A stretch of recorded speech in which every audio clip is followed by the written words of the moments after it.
வணக்கம். நீங்கள் இணைந்திருப்பது இலங்கையின் முதற்தர செய்தி வழங்குனர் நியூஸ் ஃபர்ஸ்டின் மதிய நேர பிரதான செய்திகளுடன் உங்களுடன் இணைந்து கொள்ளும் நான் கௌதமி நந்தபாலா. முதலில் தலைப்புச் செய்திகள்.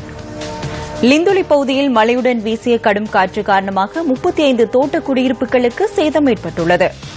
35 பேர் இடம்பெயர்ந்துள்ளனர். இந்திய அதிகாரிகளால் கைது செய்யப்பட்ட இலங்கை மீனவர்கள் 10 பேரும் சென்னை எழும்பூர் நீதிமன்றத்தில் ஆஜர்படுத்தப்பட்டுள்ளனர்.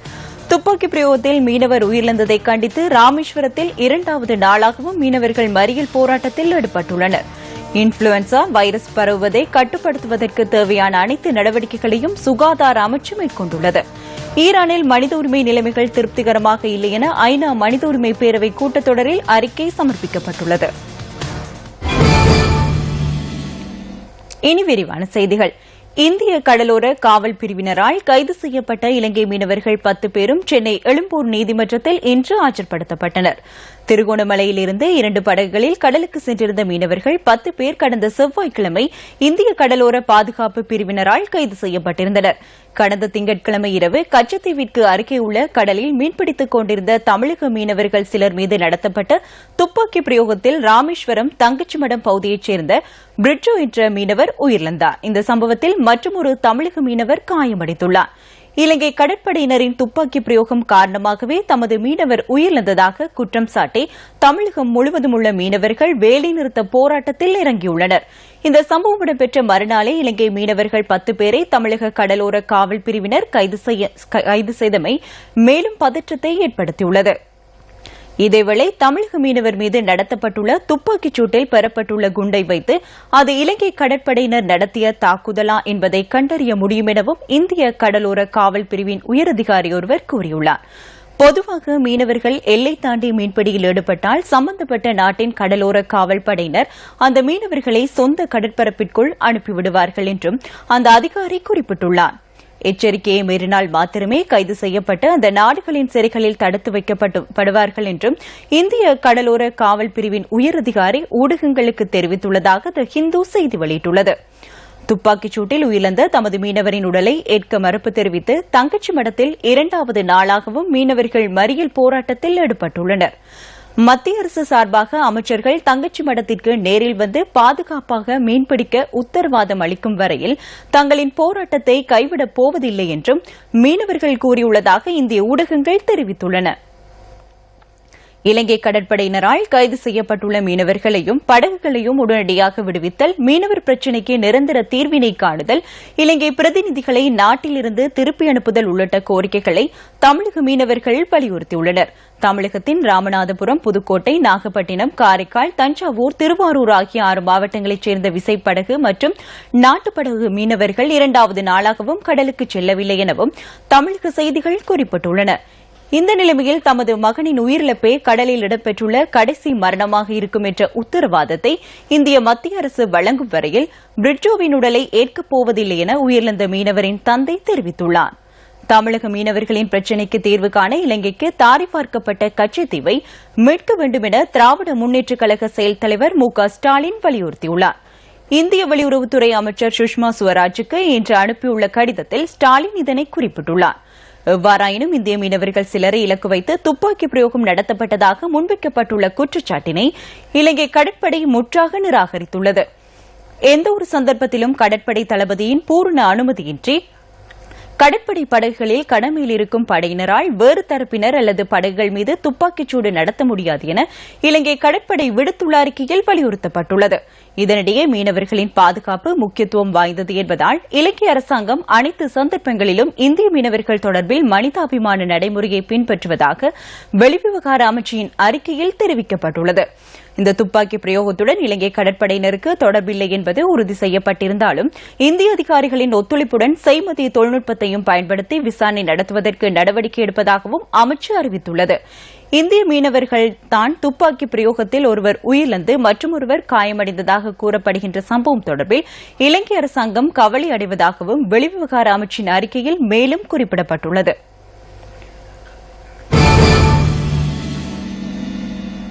இந்தோனேஷியாவிற்கான உத்தியோகபூர்வ விஜயத்தில் ஈடுபட்டிருந்த ஜனாதிபதி மைத்ரிபால சிறிசேன இன்று அதிகாலை நாடு திரும்பியுள்ளார்.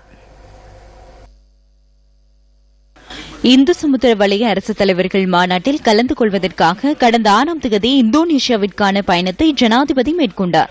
மாநாட்டில் கலந்து கொண்ட பின்னர் இந்தோனேஷிய ஜனாதிபதி ஜோகோ விடோடோவுடன் இருதரப்பு பேச்சுவார்த்தையில் ஜனாதிபதி ஈடுபட்டுள்ளார். அத்துடன் 2 நாடுகளுக்கும் இடையிலான 2 ஒத்துழைப்பு உடன்படிக்கைகளும் கைச்சாத்திடப்பட்டதாக ஜனாதிபதி ஊடகப் பிரிவு தெரிவித்துள்ளது.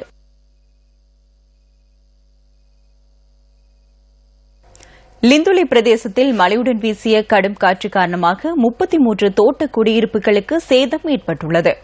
மழையுடனான கடும் காற்று வீசியதால் ஹென்போல்ட் மற்றும் கொலினா தோட்ட குடியிருப்புகளுக்கு நேற்று மாலை சேதம் ஏற்பட்டுள்ளதாக நுவரெலியா மாவட்ட அனர்த்த முகாமைத்துவ பிரிவு குறிப்பிட்டுள்ளது. இதன்போது தோட்ட குடியிருப்புகளின் கூரை தகடுகள் காற்றில் அள்ளுண்டு போயுள்ளதாகவும் இதனால் சுமார் 150 பேருக்கு பாதிப்பு ஏற்பட்டுள்ளதாகவும் எமது பிராந்திய செய்தியாளர் தெரிவித்தார். சுமார் 15 நிமிடங்கள் வீசிய கடும் காற்று காரணமாக பிரதேசத்தில் உள்ள மின்கம்பங்கள் சிலவும் 15க்கும் மேற்பட்ட மரங்களும் முறிந்து வீழ்ந்துள்ளதாகவும் தெரிவிக்கப்பட்டுள்ளது. குடியிருப்புகளுக்கு சேதம் ஏற்பட்டுள்ளதை அடுத்து 8 குடும்பங்களைச் சேர்ந்த 35 பேர் அருகில் உள்ள சிறுவர் பராமரிப்பு நிலையத்தில் தங்க வைக்கப்பட்டுள்ளதாக நுவரெலியா மாவட்ட அனர்த்த முகாமைத்துவ பிரிவு குறிப்பிட்டது. அத்துடன் அவர்களுக்கான சமைத்த உணவு உள்ளிட்ட நிவாரண நடவடிக்கைகள் உரியவாறு முன்னெடுக்கப்பட்டு வருவதாகவும் அனர்த்த முகாமைத்துவ பிரிவு மேலும் கூறியுள்ளது.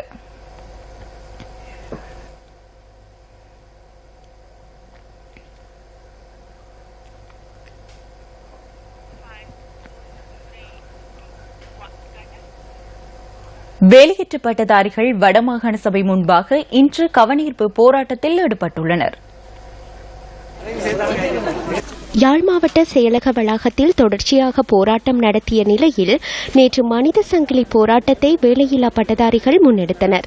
வடமாகாண வேலையில்லா பட்டதாரிகள் 11வது நாளாக இன்றும் தங்களின் போராட்டத்தை முன்னெடுத்து வருகின்றனர்.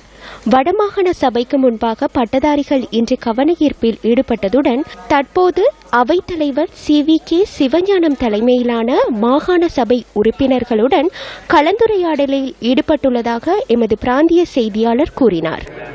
வேலையற்ற பட்டதாரிகள் சமூகத்தைச் சேர்ந்த நாங்கள் இன்று 11வது நாளாகவும் தொடர்ந்து எமது கவனஈர்ப்பு போராட்டத்தை தொடர்ந்து வருகின்றோம். இந்த நிலையிலே நாங்கள் இவ்வளவு 10 நாளும் இவ்வளவோ கஷ்டத்தை அனுபவித்துக் கொண்டு வருகின்றோம். இரவு பகலாக அரசியல் தலைமைகள் ஒவ்வொன்றும் வருகிறார்கள், வந்து எமது பிரச்சனையை கேட்டுவிட்டு அப்படியே விட்டுட்டு போகின்றார்களே தவிர எமது பிரச்சனைக்கு அடுத்த கட்ட நடவடிக்கை வாய்ப்பேச்சாக மட்டுமே இருக்கின்றது. ஒருவரும் அதுக்கு அடுத்த கட்ட நடவடிக்கை எடுத்ததாக தெரியவில்லை, இதுவரையும் தெரியவில்லை. அதனால் நாங்கள் எமது போராட்டத்தை கைவிடப் போவதும் இல்லை. காலை விரையற்ற போராட்டமாக இது தொடரும். வடக்கு கிழக்கின் சில பகுதிகளில் வேலையற்ற பட்டதாரிகள் ஆரம்பித்துள்ள போராட்டங்கள் இன்றும் தொடர்கின்றன. யாழ்ப்பாணம், மட்டக்களப்பு, திருகோணமலை மற்றும் அம்பாறை மாவட்டங்களைச் சேர்ந்த வேலையற்ற பட்டதாரிகள் தொடர் போராட்டத்தில் ஈடுபட்டு வருகின்றனர்.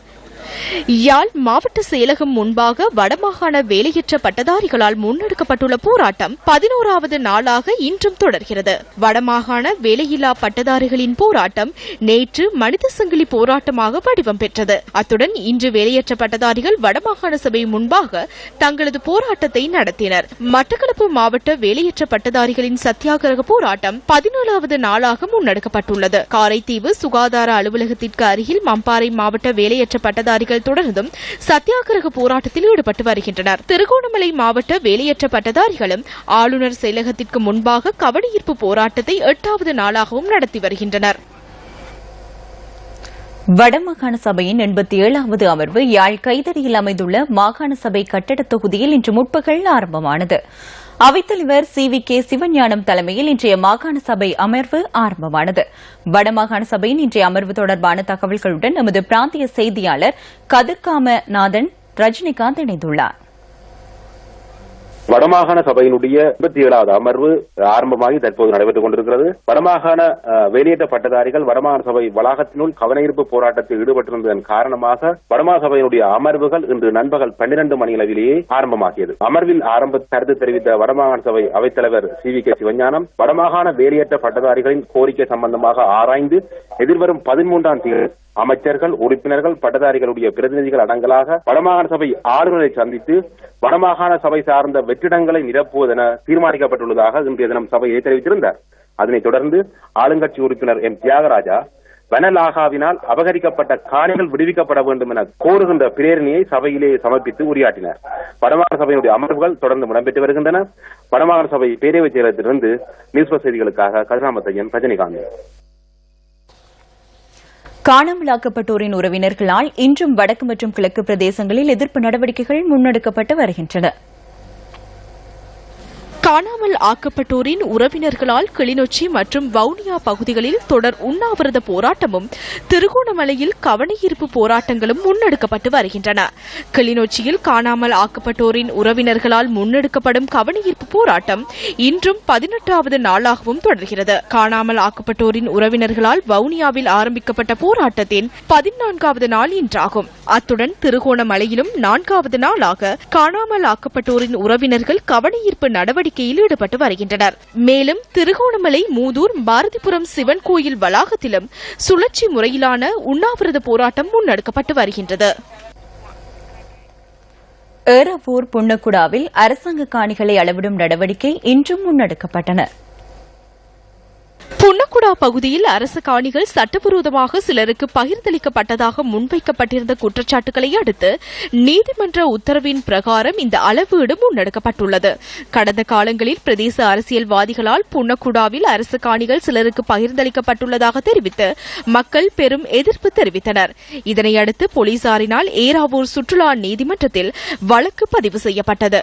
இதற்கமைய புன்னக்குடாவில் உள்ள அனைத்து அரசு காணிகளையும் அளவீடு செய்து நீதிமன்றத்தில் அறிக்கை சமர்ப்பிக்குமாறு பிறப்பிக்கப்பட்ட உத்தரவின் பிரகாரம் நில அளவை அதிகாரிகள் போலீசாரின் உதவியுடன் காணி அளவீடுகளை நேற்று முதல் மேற்கொண்டு வருகின்றனர். கடந்த ஜனவரி மாதம் 17ஆம் திகதி ஏறாவூர் புன்னக்குடா பகுதியில் அத்துமீறி காணிகளை கையகப்படுத்தும் நடவடிக்கையை போலீசாரின் ஒத்துழைப்புடன் காணி சீர்திருத்த ஆணைக்குழுவின் மட்டக்களப்பு மாவட்ட பணிப்பாளர் நேசகுமார் விமல்ராஜ் தடுத்து நிறுத்தியிருந்தமை குறிப்பிடத்தக்கது. திருகோணமலை கடற்பகுதியில் டால்பின்களை தடுத்து வைத்திருந்த சிலரை திருகோணமலை போலீசார் கைது செய்துள்ளனர். மீனவர்களின் கட்டுவலைகளில் இந்த டால்பின்கள் சிக்கியுள்ளதுடன் பின்னர் அவற்றை கடலில் மிதவைகளில் கட்டி வைத்திருந்ததாகவும் எமது பிராந்திய செய்தியாளர் கூறினார். இந்த கடற்பகுதியில் அதிக அளவில் டால்பின்கள் உயிர் வாழ்வதுடன் அங்கு மீன்பிடிப்பதற்கும் தடை விதிக்கப்பட்டுள்ளதாக பிரதேச மக்கள் குறிப்பிட்டுள்ளனர்.